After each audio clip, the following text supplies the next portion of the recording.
एक बादशाह के दरबार में एक अनजान व्यक्ति नौकरी की तलाश में आया। बादशाह ने उससे उसकी योग्यता पूछी तो उसने कहा, सियासी हूँ। अरबी भाषा में सियासी उसे कहते हैं जो अपनी बुद्धि और ज्ञान से किसी भी समस्या को आसानी से सुलझा सकता है। बादशाह के दरबार में सियासतदानों की कमी न थी, लेकिन बादशाह उसके आत्मविश्वास से बहुत प्रभावित हुआ और उसे घोड़ों के तबेलों का प्रमुख अध्यक्ष बना दिया गया। कुछ दिनों बाद बादशाह के मन में ये विचार आया कि अपने तबेले में सबसे महंगे घोड़े के बारे में जानकारी हासिल की जाए। इसी उद्देश्य से बादशाह ने तबेले के प्रमुख अध्यक्ष को बुलाया और उससे घोड़े के बारे में पूछा। तब उस व्यक्ति ने जवाब दिया, बादशाह सलामत, यह घोड़ा नस्ली नहीं है। बादशाह ये सुनकर हैरान हुआ। उसने उस आदमी को बुलाया जिसे वह घोड़ा लिया गया था। उसने बताया कि घोड़ा तो नस्ली है, लेकिन जब यह पैदा हुआ था तो इसकी मां मर गई और इसका पालन पोषण गाय का दूध पीकर हुआ है। बादशाह ने तबेले के अध्यक्ष से पूछा कि उसे इस बात का पता कैसे चला। तब उसने जवाब दिया, यह घोड़ा जब घास खाता है तो गायों की तरह सर नीचे करके ही खाता है, जबकि नस्ली घोड़े जब भी घास खाते हैं तो वो घास मुंह में दबा लेने के बाद सर उठा लेते हैं और फिर खाते हैं। बादशाह उसकी अक्लमंदी से बहुत खुश हुआ और इनाम के तौर पर उसके घर अनाज, घी और बहुत सी खाने की चीजें भिजवाई। इतना ही नहीं, उसे अपनी मल्लिका की देखरेख के लिए महल में तैनात कर दिया। फिर एक दिन बादशाह को उस व्यक्ति की याद आई और उसने उसे बुलाकर अपनी बेगम के बारे में पूछा।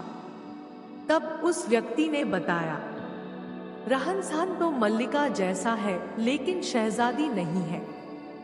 इतना सुनकर बादशाह के पैरों तले जमीन खिसक गई। उसका सर चकरा गया। उसे कुछ समझ नहीं आ रहा था। वो हकीकत जानना चाहता था, इसलिए उसने अपनी सास को बुलाने का हुक्म दिया। अगले दिन उसकी सास बादशाह के पास पहुंची तो बादशाह ने उसे सब कुछ बताया और सच बताने को कहा। तब सास सच बताने लगी, आपके पिता ने हमारी बेटी के जन्म लेने पर उसका हाथ आपके लिए मांग लिया था, लेकिन कुछ दिनों बाद हमारी बेटी मर गई।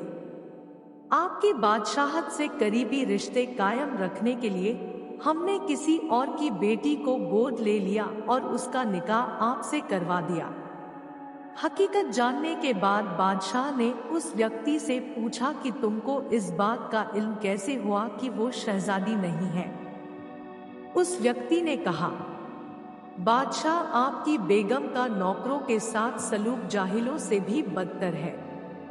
कोई खानदानी आदमी इस तरह का बर्ताव नहीं करता। बादशाह फिर बहुत खुश हुआ और उसे इनाम के तौर पर खूब सारा अनाज और भेड़बकरियां भेजी। इसके साथ ही उसे अपना दरबारी बना लिया। कुछ दिन फिर बीते तो बादशाह ने सोचा, मैं इस आदमी से सब के बारे में पूछता हूँ, क्यों ना आज अपने बारे में ही पूछा जाए। जब बादशाह ने अपने बारे में पूछा तो उस व्यक्ति ने कहा, अगर आप मेरी जान बख्शें तो ही मैं बता पाऊंगा। बादशाह ने उस व्यक्ति से वादा किया कि उसको कुछ नहीं कहा जाएगा। तब उसने बताया कि न आप शहजादे हो न आपका चाल चलन बादशाहों वाला है। इतना सुनते ही बादशाह को बहुत गुस्सा आया, लेकिन उसने वादा किया था कि उसे कुछ नहीं कहा जाएगा। लेकिन इस बार फिर से हकीकत जानने के लिए उसने अपनी माँ को बुलवाया और उसे सच बताने को कहा। उसकी माँ ने बताना शुरू किया, तुम हमारी औलाद नहीं हो। हमें एक चरवाहे से तुम्हें गोद लिया था। बादशाह ने उस व्यक्ति को बुलाया और एक बार फिर पूछा कि तुम्हें इस बात का इल्म कैसे हुआ। तब उस व्यक्ति ने बताया, जब भी कोई बादशाह किसी को इनाम देता तो इनाम में हीरे जवाहरात जैसी चीजें देता है, लेकिन आप खाने का सामान और भेड़बकरियां देते हैं। ये सलूक किसी बादशाह का नहीं बल्कि चरवाहे के बेटे का ही हो सकता है। इस कहानी की तरह ही इंसान के पास कितनी ही धन दौलत क्यों न हो, उसकी कितनी ही शानो शौकत क्यों न हो, इंसान की हरकतें और उसकी आदतें उसकी असलियत के बारे में बता ही देती हैं। यदि आप चाहते हैं कि आपकी शख्सियत सबके सामने अच्छी बने तो अपनी आदतें बदलिए और सबके साथ सही ढंग से व्यवहार कीजिए। दोस्तों, इस प्रकार की वीडियो देखने के लिए चैनल को सब्सक्राइब कर लीजिए ताकि आने वाली वीडियो का नोटिफिकेशन आपको तुरंत मिले। तब तक के लिए धन्यवाद।